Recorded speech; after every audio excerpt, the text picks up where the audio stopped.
Hi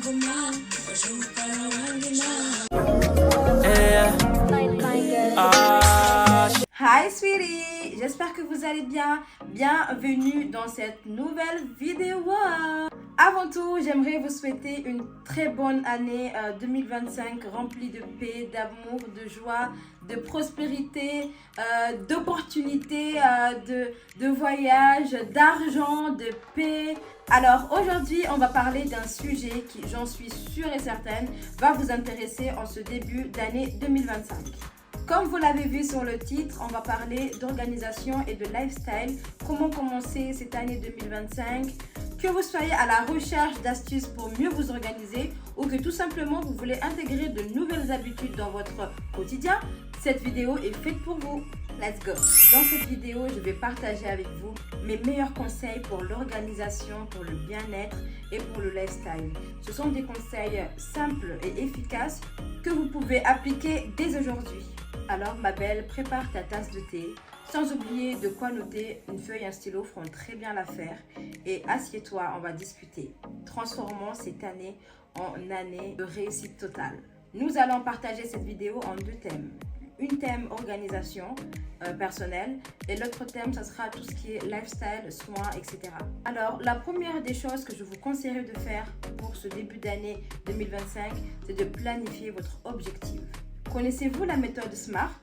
Méthode SMART, SMART, la méthode SMART. Bon, j'arrête. Alors, SMART veut dire spécifique, mesurable, atteignable, réaliste et temporel. Ne t'inquiète pas, je sais que tu te demandes, mais qu'est-ce que c'est? On va voir ça tout de suite. Alors, spécifique, c'est tout simplement le fait qu'il faudrait que votre objectif soit clair et précis. Parce que plus ton objectif est clair, plus tu sauras quoi faire pour pouvoir l'atteindre. Atteignable veut dire que ton objectif doit être réaliste et réalisable, compte tenu de tes ressources, de tes compétences et des moyens que tu disposes. Réaliste veut dire que ton objectif doit être aligné avec vos priorités actuelles. C'est-à-dire qu'il ne doit pas empiéter sur vos responsabilités actuelles. Temporel veut dire qu'enfin, il doit être délimité dans le temps. Tu dois te fixer une date limite, ce qui va te permettre de rester motivé et d'éviter au maximum la procrastination. Je vais vous donner un exemple qui est propre à moi. Mon objectif spécifique, c'est que je veux établir une routine ménage pour que mon espace soit toujours propre et organisé. Dans le mesurable, je vais diviser mes étapes de rangement en 4 zones, qui est la cuisine, les chambres, les toilettes et le salon. Dans l'atteignable, je prends l'exemple toujours de moi, je range une pièce par jour. En plus, je prends 30 minutes par jour pour faire un peu partout. Vous êtes un peu décalé, mais vous inquiétez pas, c'est juste mon trépied qui m'a lâché. Donc là, j'ai dû trouver une autre solution pour pouvoir vous mettre, mais il faut que j'investisse en fait. Il faut vraiment que j'investisse. Bref, c'est pas grave, on va continuer la vidéo comme si de rien n'était. Et voilà, let's go. Donc, je vais vous expliquer que je prends 30 minutes par jour pour faire tout ce qu'il y a à faire tous les jours, les petits rangements. Les petits rangements, c'est quoi? C'est nettoyer ce qui traîne, les habits qui traînent par-ci par-là, c'est faire la vaisselle, c'est faire le balai. Et je prends un jour par semaine dans lequel je m'occupe d'une zone en particulier, soit la cuisine, soit le salon, soit les chambres, et soit la salle de bain et les toilettes. Du coup, dans le réaliste, qu'est-ce que j'ai fait? J'ai fait le lundi, c'est changement de drap, c'est les chambres en particulier, ma chambre et celle des enfants. Je change le drap, je mets l'aspirateur, je range mon côté make-up. Mardi, c'est la salle de bain et les toilettes. Je prends le temps de récurer les toilettes, de nettoyer le buffet, le meuble de la salle de bain. Je nettoie le lavabo, les toilettes, la baignoire. Le mercredi, je fais tout ce qui n'est pas dans le planning. Par exemple, ça sera étalage de linge, ça sera tout ce que j'ai à faire qui n'est pas dans une zone en particulier. D'accord? Le jeudi, c'est pour la cuisine. Je nettoie le micro-ondes, je nettoie le sol, tout ce qui est en rapport en soi avec la cuisine, je range les meubles, etc. Le vendredi, c'est le tour du salon. Ce qui me permet du coup d'être totalement libre le week-end que les 30 minutes que je prends tous les jours pour ranger un peu ce qui traîne. Et c'est tout, je suis tranquille. Alors pour ce qui est du temporel, je prends un mois avec cette méthode. Ensuite, je modifie en fonction de ce qui me convient, de ce qui ne me convient pas. Et j'interchangeais comme ça pour voir en fonction de mon temps et de ma capacité. Alors, deuxièmement, toujours dans la planification de mes objectifs, je me suis fait un vision board.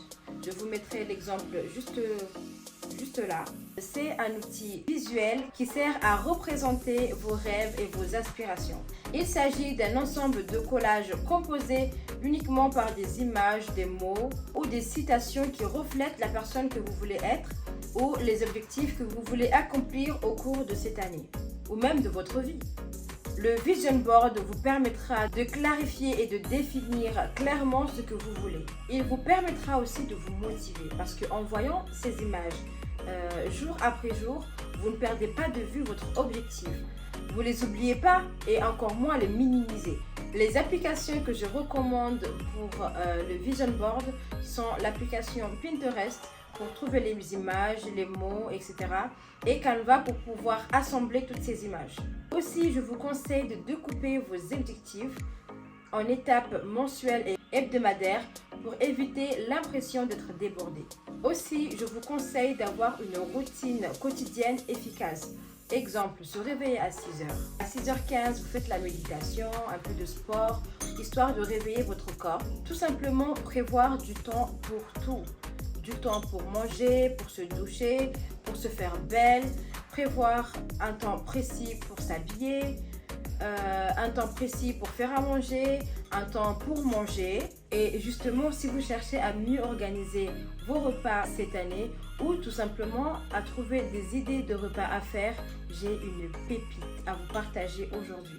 D'ailleurs, cette vidéo est sponsorisée par Justina Sidi, la créatrice de l'e-book Les recettes des Comores. Cet e-book est parfait pour celles qui veulent apprendre, ceux ou celles d'ailleurs, qui veulent apprendre à faire les recettes de notre archipel. Cet e-book contient 20 recettes.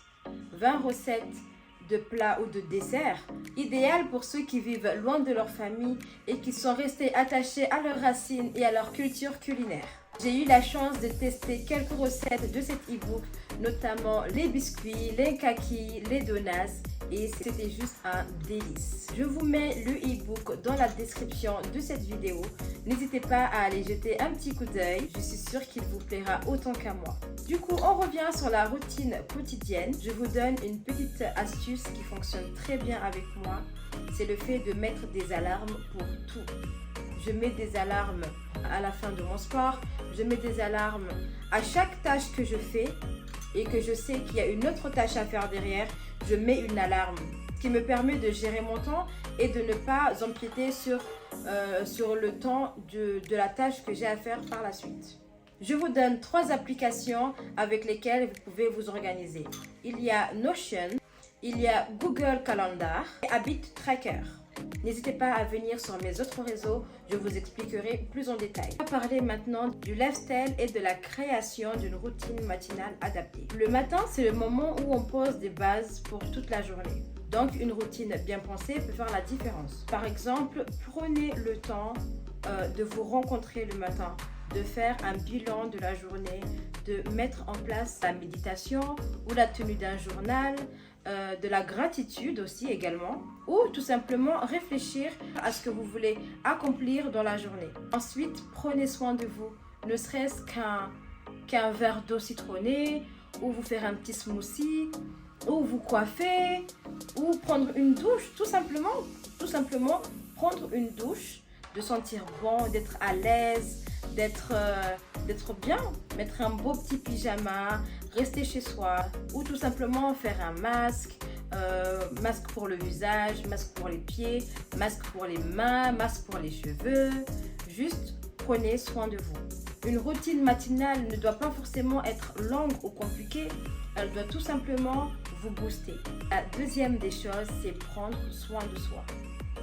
On sous-estime souvent le fait de prendre soin de soi, que ce soit physiquement ou psychologiquement.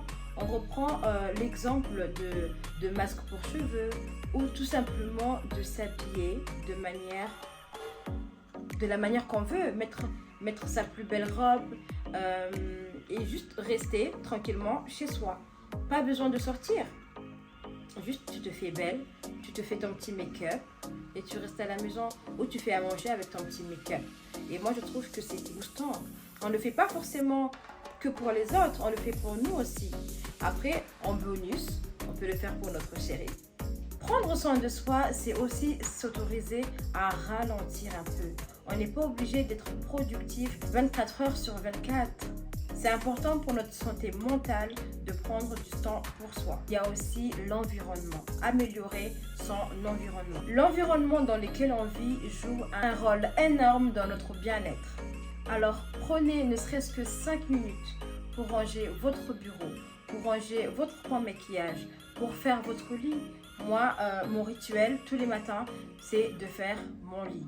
Ajoutez des éléments bien-être tels que les bougies, le parfum, même si vous ne pouvez pas tout transformer, un petit geste compte pour apaiser votre espace de vie. Voilà mes stars, on arrive à la fin de cette vidéo.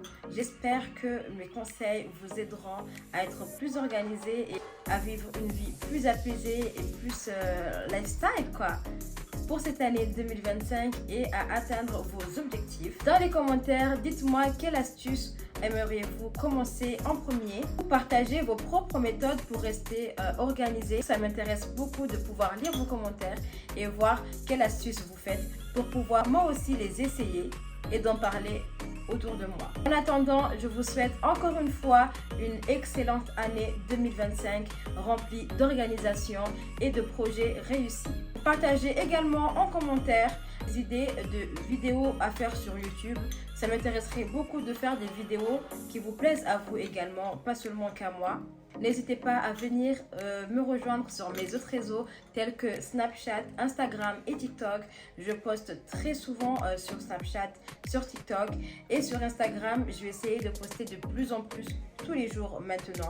On se dit à très bientôt pour une nouvelle vidéo. N'hésite pas à t'abonner si ce n'est pas encore fait, à activer la cloche de notification pour ne manquer aucune vidéo, à mettre un gros pouce bleu, ça fait toujours plaisir et c'est gratuit.